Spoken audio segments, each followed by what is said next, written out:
comes to lubrication, one of the places you need to pay special attention to on a 4x4 Super Duty Ford truck is the front hub assembly. On driven wheels, the hub includes a needle bearing that supports the axle shaft. When you're working on these hubs, you need to be sure to lube that inner needle bearing with an NLGI Grade 2 wheel bearing grease.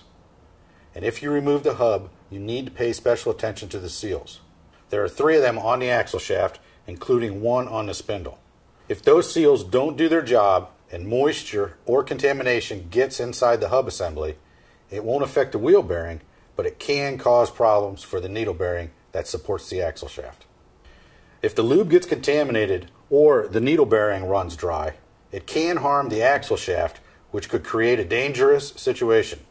When you replace the seals, make sure they're installed and lubed correctly, and that will help keep the bearings clean and avoid potential problems.